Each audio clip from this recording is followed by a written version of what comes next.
Hello, everyone, and welcome back to another episode of True Crime with Kendall Rae. Thank you so much for joining me today, and if you're new to the show, then welcome. I'm happy to have you here. Thanks for stopping by, and if you want to stick around, you could subscribe so that you never miss an episode from me. So guys, today, this case, oh my God. I could not believe I hadn't heard of this one before I found it and started diving into the details, and I could not believe what I found. I'm going to be telling you about the murder of Shane Moore, and it's incredibly messed up beyond words what happened to him. Makes no sense, ridiculous. But then what makes this case even more crazy is Shane's killer ended up starring in this very low-budget movie, a horror movie actually, while she was awaiting trial.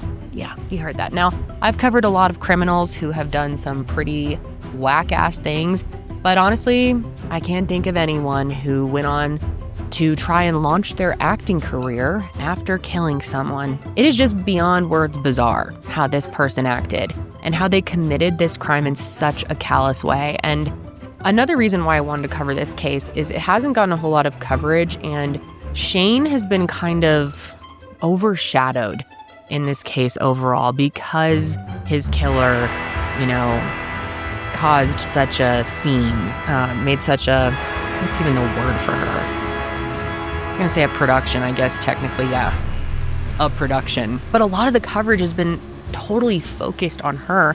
I mean, I was even watching a 48 Hours episode, I think it was 48 Hours, on this case, and the entire, at least first fourth of it, maybe even first half, didn't even mention him. It was only focused on her. And maybe that's partly because there isn't that much information available about Shane. But I still just think it's frustrating when the killer becomes the main person people remember when they hear coverage on a story, right? Like, it's just so icky. Shane really deserves to be just as remembered as his killer, whose name is Tucker, and I will explain more about her soon.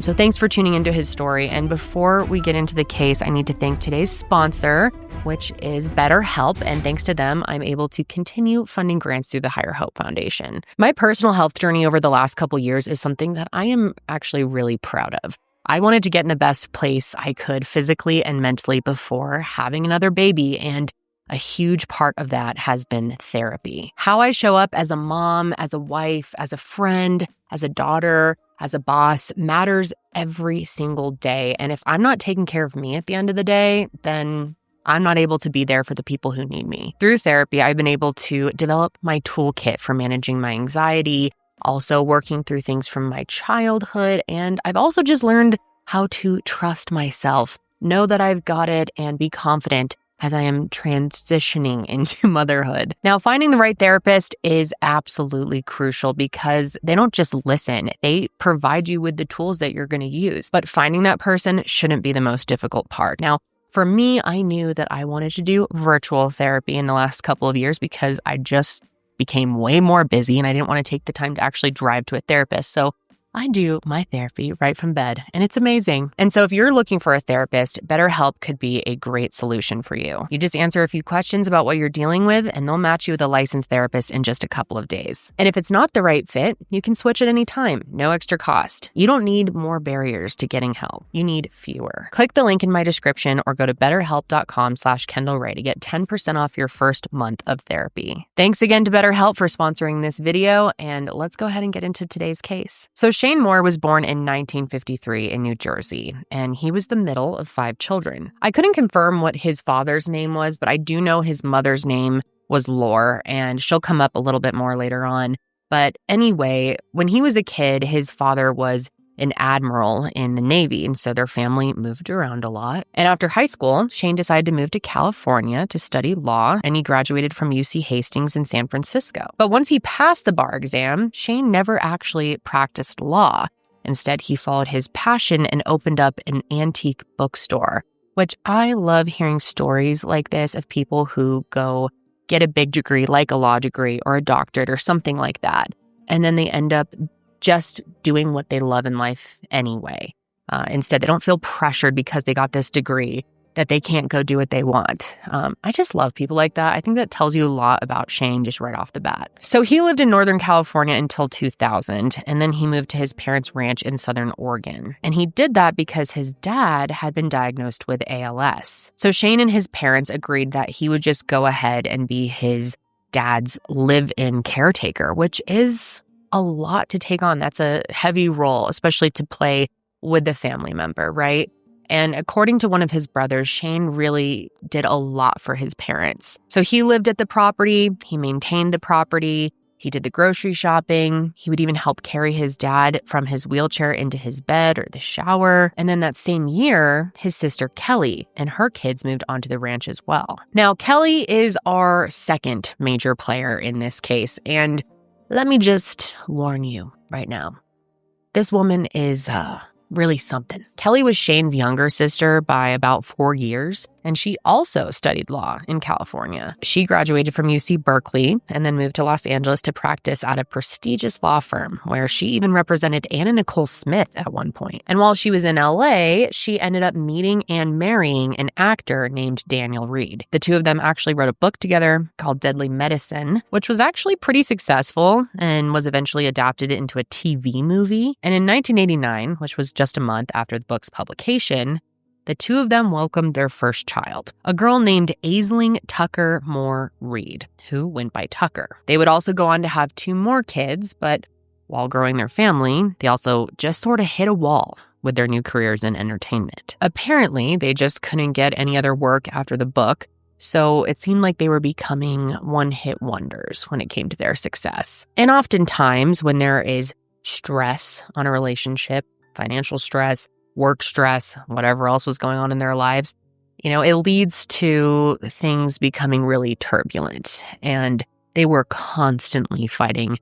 And Daniel even later described their marriage and their home in general as a war zone, which it's not a great situation to be raising children in a war zone. So they ended up getting divorced, and Kelly demanded full custody. Daniel did try to prevent it, and he even said in family court that he believed something bad would happen, but unfortunately, Kelly was still granted full custody, and that's when she took the kids to live at her parents' place in Southern Oregon. And while it was a massive piece of property, the home on the land wasn't quite big enough for them all to live there. So her parents ended up buying a home for Kelly and her children to live in, and agreed to give her an allowance, which is a pretty sweet setup and also meant that she didn't have to work and she was able to put all of her focus on her kids. And she certainly did that, but especially on her eldest daughter, Tucker, who people said was very obviously Kelly's favorite child. Now, a big thing that you've got to understand about Tucker is that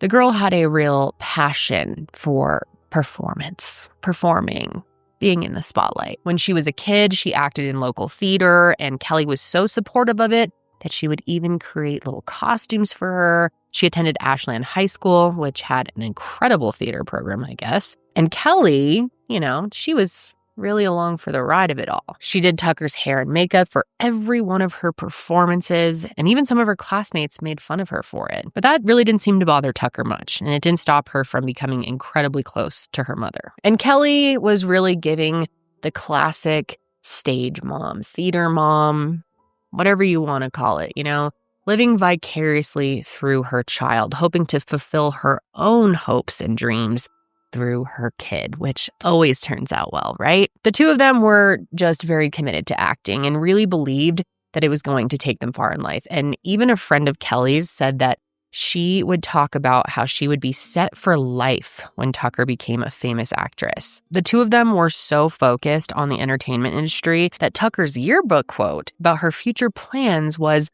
"If all else fails, to marry a well-heeled, well-connected, blockbuster movie-making Hollywood producer, preferably with a summer home on the Cape." Now, that's quite the bold statement to make, and part of me thinks she was kind of joking, because who would honestly say that? Just wild, but Tucker is that type of person, so maybe she was serious. I don't know. But of course, Kelly and Tucker also thought they would try their hand at making a popular book series since it went so well for Kelly in the past. So the two of them, along with Tucker's little sister, published a young adult book series, and it was called Amber House. And Tucker even did the audiobook narration. So at 19, I mean, she is pretty accomplished for her age.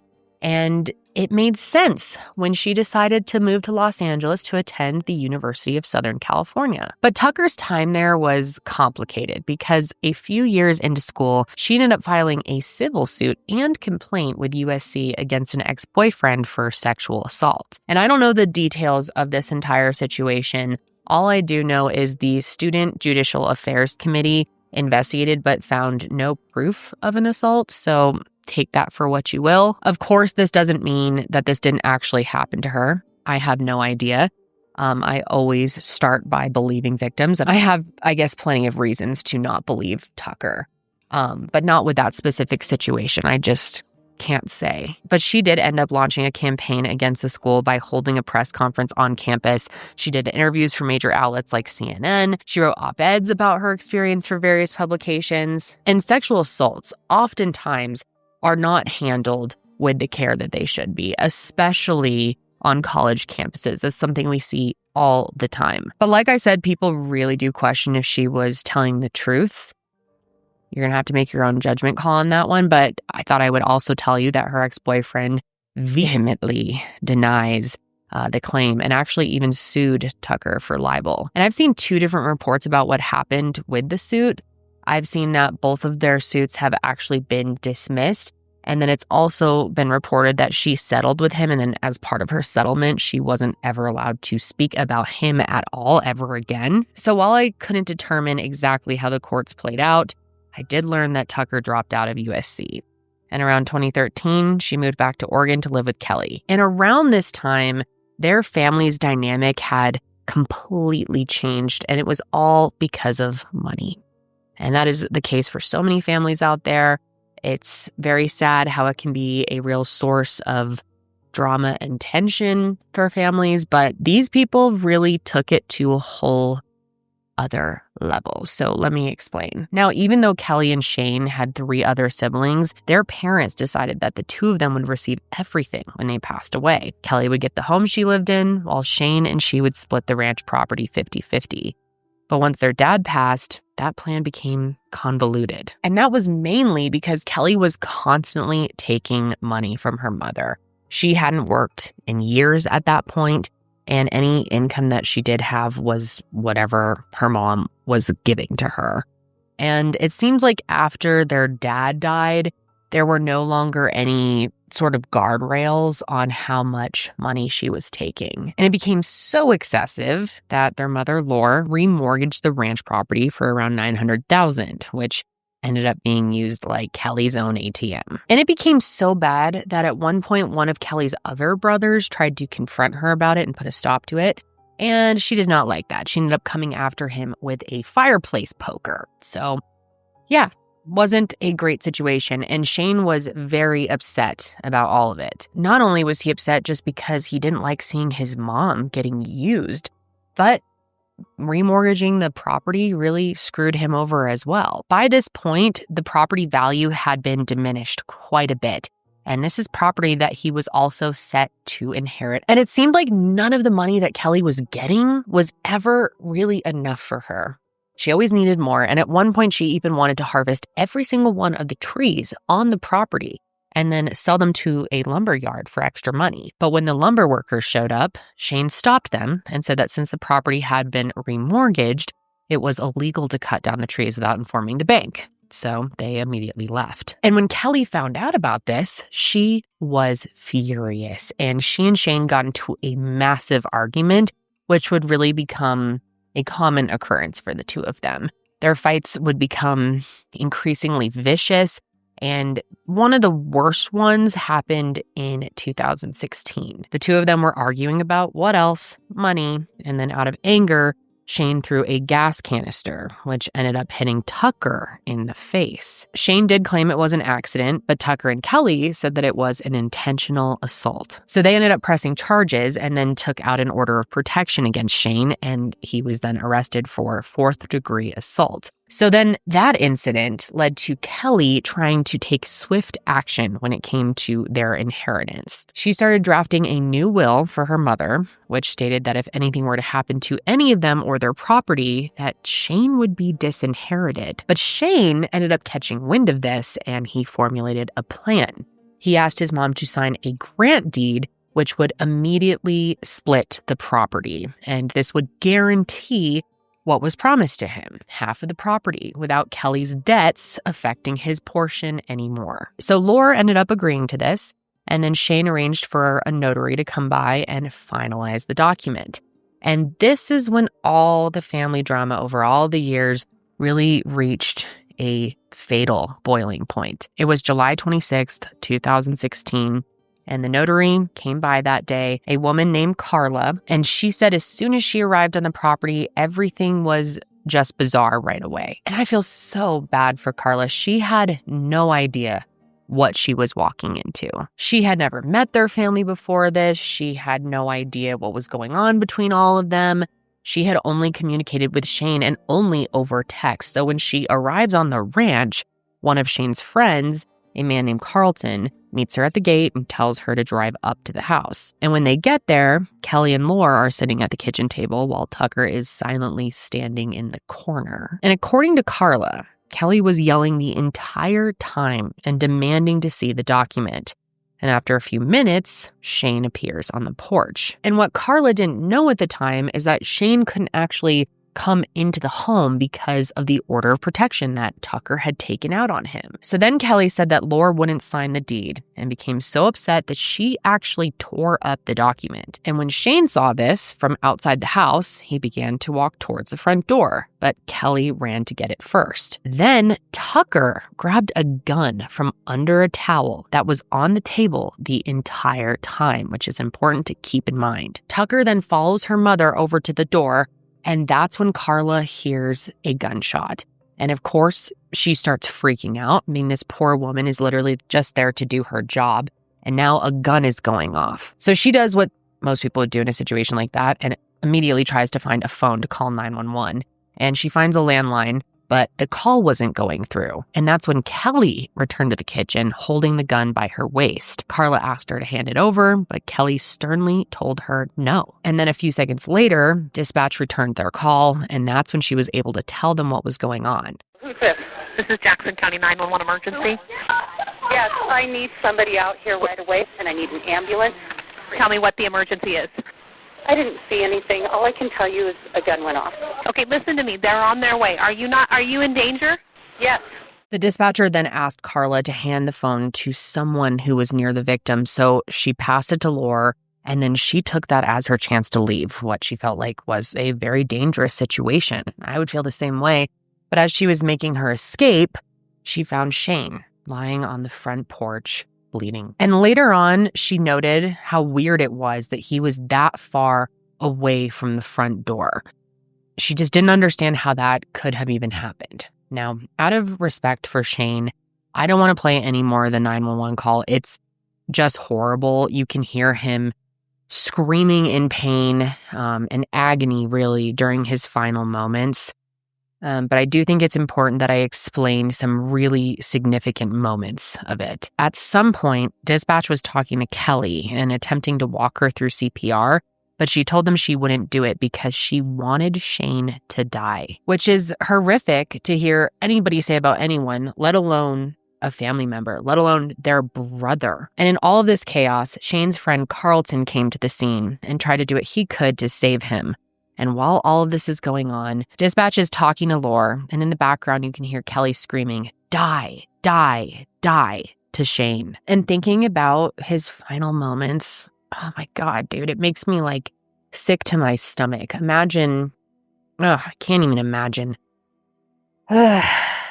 just what it would be like to be laying there in your final moments, bleeding out, and people who are in your family, your sister, is above you screaming, "Die, die, die." It's just sick beyond comprehension, really. And in the time that it took for first responders to arrive, Shane had already passed away from a single gunshot wound to the chest. So now police obviously had to figure out, how did this happen? What led to his death? So, of course, their first step is to bring Tucker and Kelly into the station for questioning. And their interviews are strange to say the least. Let's start with Tucker first. Police say that she came off as meek while trying to walk them through her story. She tells them that Shane was a violent, unhinged man and that she was scared of him. But then she stops talking to them and says that she won't continue to talk to them until she has a lawyer present, which is, fine. So the interview stops at that point. But then a few minutes later, investigators realize that she's waving to the camera in the interrogation room to get them to come back in. She is fully standing up, waving her arms in the air. And it turns out Tucker had changed her mind, and she now had some things to say without a lawyer present. And she starts to tell them that she feels that she had no other choice than to take Shane's life. I was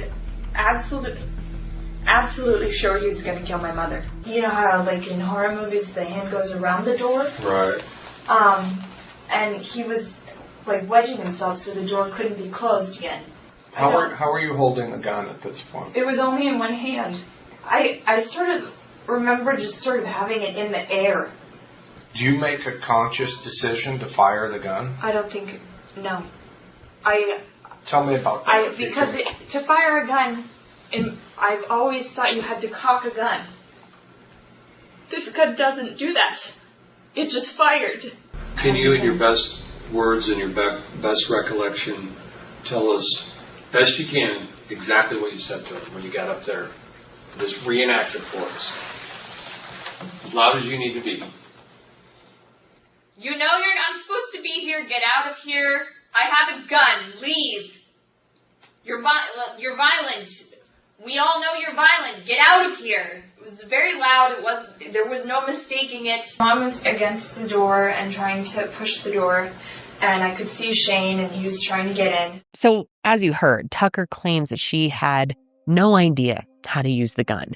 She made it sound like she was just sort of using it as threat to get Shane to go away, and then it accidentally went off. She was never intending to shoot him. So it's clear what she's trying to do here. She's trying to paint the picture of self-defense and an accident. Only there's one major flaw with her story. Turns out, earlier in the day, Shane had called 911 because Tucker was practicing firing rounds on their property. This is Shelley. Hi, I was hoping I could get a sheriff out here. I'm expecting a notary public to be here at 2 o'clock to 2:30. And I don't want any trouble with my sister's over in the house. Her kid fired off a gun over there this morning. I'm afraid my sister's going to try to stop the notary public, and that's what I'm afraid of, and I don't want any trouble. So clearly she wasn't clueless when it came to guns.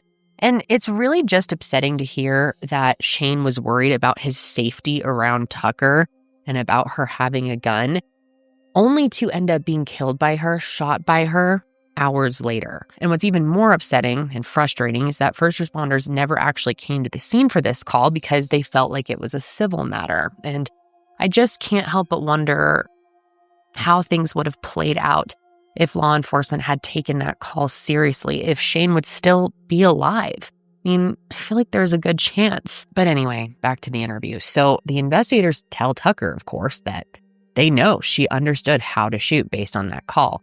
And here is her response to that. Your uncle called reporting that you fired a gun on the property today. Well, prior to that time. Well, that's bizarre. So to give Tucker the benefit of the doubt for a moment, which kind of pains me to do, maybe she was so afraid of Shane that she wanted to practice firing the gun in case her life was threatened.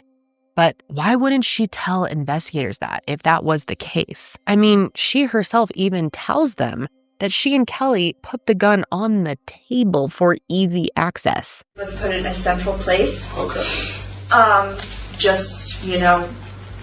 And after this, detectives bring up something that is very significant. Shane's friend Carlton told police at the scene that he overheard Tucker tell Kelly, "You told me I could do it." And this is how she responded to that. Said that he heard heard you say something like, you told me to do it. Do you remember saying something to the effect of, You told me I could do it. You told me. Watch the, You told me to do it, or you told me I could do it, or something? Meaning be there, be present while Now, while she does certainly stumble through that quite a bit, it seems like she is trying to say that Kelly told her that she could be there during the notary signing, which would be a very peculiar thing to discuss with Kelly while someone is lying on the ground dying. So when the interview ends, Tucker is left in the room all alone. And this is when she begins to hyperventilate while rocking back and forth. And then she lies down on the floor in the fetal position. Now, I don't know. Maybe this is a genuine reaction. Maybe it's an acting performance. Who knows? I'll let you be the judge on that. I have a good feeling I know how you guys are going to feel about it. To me, I feel like it's much more of a performance. I mean, she is an actor. So I don't know. Every time I watch it, it just reminds me of Jodi Arias. The fact that she's barefoot and just being so erratic. I don't know. I think it's much more of a performance. I don't think it's truly set into her what's happening, what she did, what's coming for her in the future. But while all of this is happening, Kelly is in another room being interviewed as well. And she is also trying to paint a picture of Shane being violent. Telling you that moments before my brother died, he was assaulting me with the door. He was screaming at me. He was trying to force his way into a house he had no right to be in. I didn't know what Shane was going to do. It was horrifying. He was trying to come in and he was trying to hurt me. And God only knows what else he was going to do. Then she starts talking about the family's financial disputes and just outright admits to them that she constantly needed money from her parents' estate. I don't have any money. I was looking to get food stamps. I'm that broke. My mother is taking care of my family with her property wealth. I was going to adulterate the will with additional language that said that if anything happened to my mother or my family, that he would be immediately disinherited. But the most shocking part of the interview was when she talked about how she felt now that Shane was dead. I know. I'm so glad he's dead. I can't tell you. I don't grieve for my brother. I am glad this man is dead. And it goes without saying that hearing her talk this way is extremely disturbing. Even if she really was terrified of Shane, it is unbelievable that she would be openly happy in an interview like that, so close to when he just passed, over her daughter killing someone in self-defense. Even if that is what really happened, you'd think you would be so emotional, so raw from the whole incident. You wouldn't be expressing this happiness. And also, it's just stupid. I don't know what she thought saying this to investigators would achieve for her, but yeah, it certainly did her no favors. Because at this point, investigators are just baffled by what Tucker and Kelly have said to them. The information was so similar that detectives began to question whether they had worked together to rehearse what they would say. So based on everything, Tucker was charged that day with manslaughter, but her family did bail her out the next morning, so she would be out while awaiting trial. And this is when the case starts to take a wild fucking turn. And I'm sure a lot of you are wondering when the whole low-budget horror movie thing is going to come into play. It comes into play now. Yes, after she committed murder, she went on to star as the lead role in this horror movie. So how did she end up doing this? Well, in 2018, a local group of filmmakers decided to collaborate on a feature-length movie entitled From the Dark. And the story follows this group of workers at a remote resort. And Valerie, who is the main character, is celebrating her last day on the job. So her coworkers throw a going away party, but it turns out that there is a killer among them. And it honestly sounds like a pretty interesting concept, and it's always cool to see independent artists just going for it and trying to make their own movie, especially on a lower budget. But anyways, before shooting, they, of course, did an open casting call. And that's when an unknown actress named Wynn Reed auditioned. And honestly, she just blew them away. She was fantastic. So she ended up getting cast in the lead role of Valerie. And I'm sure you have already put it together that this mystery actress named Wynn is actually Tucker. But at the time, they had no idea who Wynn really was. And actually, at one point, one of the producers did his own background check on her But because it was a low-budget production, the role wasn't actually a paid position. So he really just Googled her. He found Facebook and Wikipedia pages under that name and thought it was legit enough. So they went ahead and moved forward with bringing her onto the project. And of course, one of the first things they did was have her do a full script read. And what's interesting and really eerie is that in the movie, her character shoots and kills someone. And it gets even weirder. After that, there ends up being a debate among the characters about whether or not it was self-defense. And the filmmakers said that after Wynn read the script,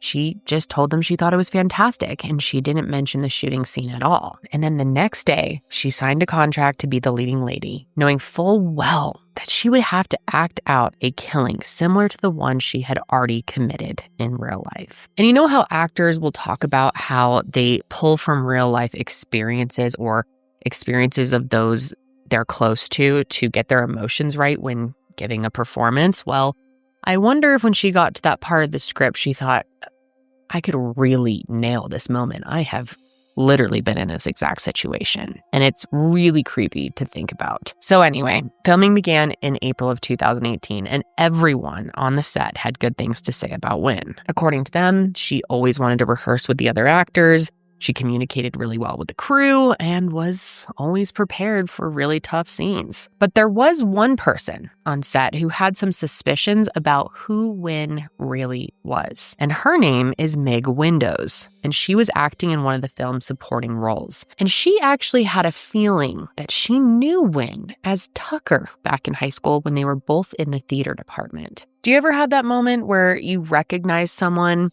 you don't know exactly from where, or you think, maybe they just look like that kid I used to know from high school or middle school or whatever.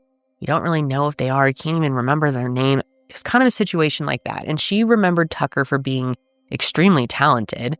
And it's interesting, she, of course, remembers her from theater, so that kind of lines up. But she especially remembered her mother, Kelly, being at shows, being the stage mom. But Meg wasn't sure if who she was working with now was actually that same person she knew back then. That was until one day when Wynn's relative came to the movie set to do her hair and makeup. And you know who that was, and Meg knew too. This wasn't just a relative, it was Kelly. So she knew at that point her suspicions were correct. This was not Wynn, this was Tucker. And Kelly was also being weird about her identity. So with neither of them wanting to be honest about who they were, Meg thought it was pretty strange and started to get sketched out by the whole situation. But she wanted to be professional on the set, didn't want to cause any drama while shooting this movie, so she really just kept everything to herself until production wrapped, and that happened in July of 2018. And the filmmakers felt really great about how everything turned out. That is until a few days after filming, because that's when they learned that Wynn was not who she said she was. And not only that, she was facing manslaughter charges. Imagine how shook you would be. They were extremely freaked out. They had just spent months working super closely with this person, and they didn't actually know her identity all along. They were calling her a different name, and she's acting as a killer in this movie in almost the same situation. And on top of that, they find out that she is charged with killing her own uncle. Just imagine what it would be like to find out all of this about a coworker that you felt like you knew pretty well and had spent a ton of time with. It would just be extremely trippy. But then things got even crazier because investigators found significant evidence and upgraded the charge to murder. It turns out that her role in the movie From the Dark wasn't the only time that she was caught on camera shooting someone. That's right.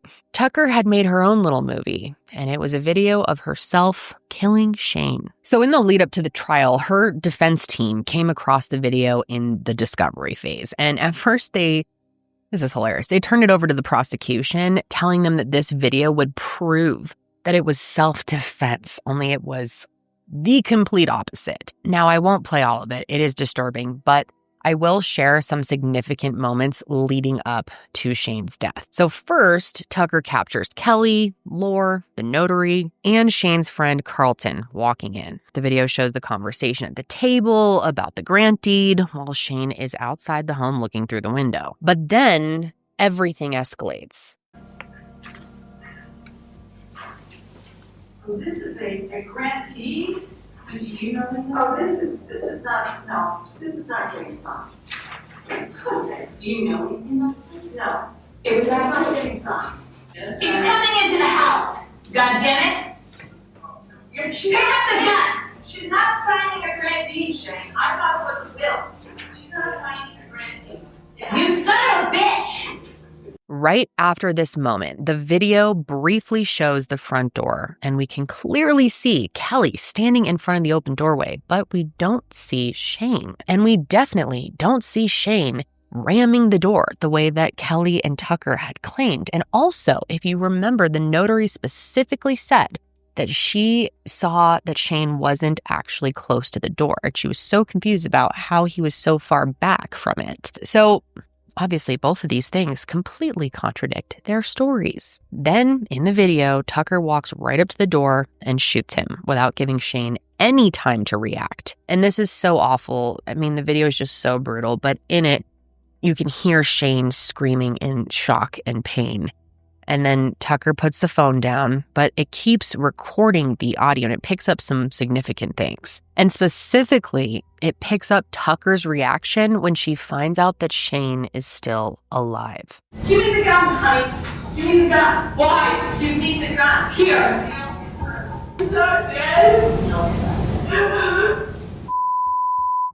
And God, that is just such a disturbing way for that video to end, and it is really shocking, even with Tucker, to hear how much she wanted him dead and that she captured all of this herself. So after hearing all of this, the prosecution ended up upgrading her charges to murder, and she was rearrested and held without bail. So round of applause for her defense team.